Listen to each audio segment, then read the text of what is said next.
This video falls under fair use. Fair use allows commentary, criticism, and reactions. What's up, back with another one. So today I'm going to show you this clip of Jim Rome going nuclear on LeBron James' GOAT streak. Check this clip out. Finally, it's over. The longest streak of all time that absolutely nobody gave a damn about has finally come to an end. LeBron finally did not score in double digits, did not hit 10 points in a game, and the streak could not have ended in a more hilariously LeBron manner than it did. Of course, it came down to the final possession of a tie game. Of course, the ball ended up in LeCap's hands. And of course, LeCap was sitting right there on 8 points. So what did he decide to do? In case you missed it, here's what happened. Just make sure you get the last shot in regulation. Reeves, there he goes. Reeves to James. Kick it. Corner. Rui to win it. To win the game. Rui wins it. And James gave him the basketball. I like these guys. But glaze much?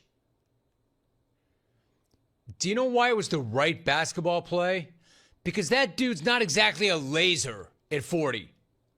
Of course it was the right play. Him not shooting it is always the right play. He was 4 of 17 last night. Of course it was the right play. And by the way, you know why it was the right play? Because, as he'll remind us, he always makes the right play. Which is why the entire internet is rushing up in here to deify the man and glorify the moment as maybe the greatest, most unselfish play in NBA history. And that makes no sense to me whatsoever. What? Did you think that he was going to shoot the ball? Is that what you thought? Because it would have been the baggiest thing ever. He was 4 of 17. He couldn't throw it in the ocean. And you thought he was just going to pull up and take a contested jumper at the buzzer? The only reason that that would have happened would have been to try to preserve a dumbass, meaningless streak that nobody cares about and most didn't even know existed. Taking that shot would have been one of the baggiest things ever. Passing it, however, was the most obvious thing ever.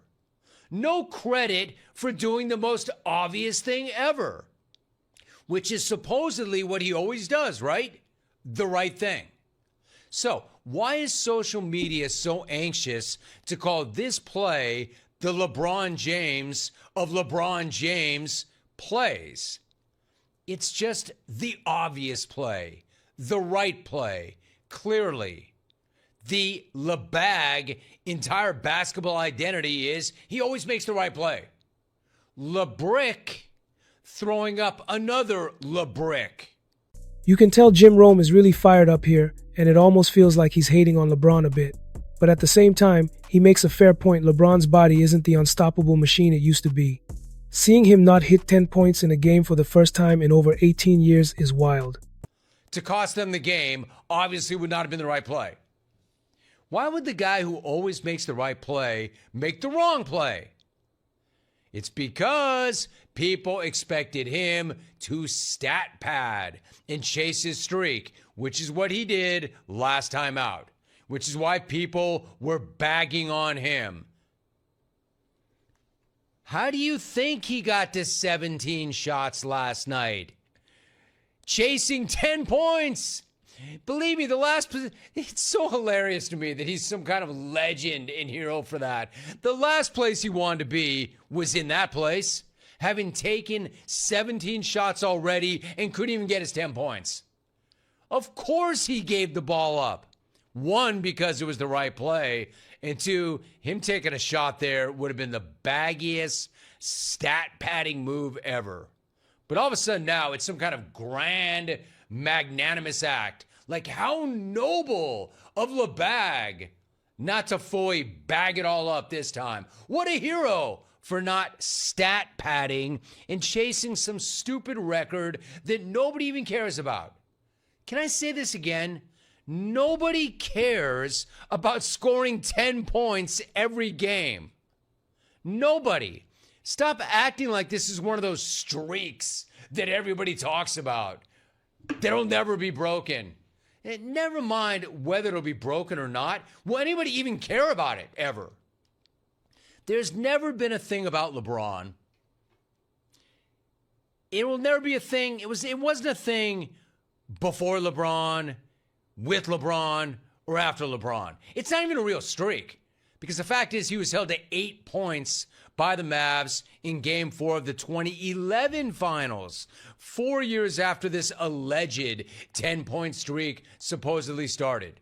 So he didn't do the selfless thing or the selfish thing and chase a personal streak that means nothing by hoisting up a bad jump shot in a bucket or in a game where he couldn't buy a bucket. I mean, this doesn't make him ionic or heroic. And why are we celebrating that? What's up? So what are my thoughts about this? Here's the thing. Jim Rome going nuclear on LeBron James's streak is definitely attention-grabbing, but when you break it down, it's a mix of hype and observation. LeBron has been playing at an elite level for nearly 2 decades, which is insane, and hitting over 10 points in a game consistently for that long is unheard of. So seeing him at 8 points in this last game is surprising, and it's natural for commentators like Jim to react strongly. It doesn't necessarily mean LeBron is declining fast. It just shows that even the greatest athletes can have moments where their performance dips slightly.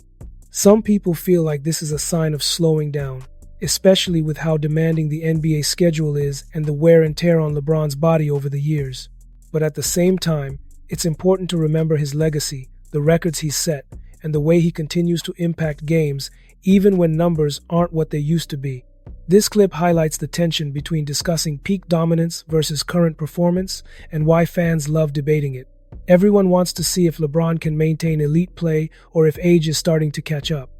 Make sure to drop a comment, smash that like button, and make sure you subscribe for more videos like this, and I'll see you in the next video.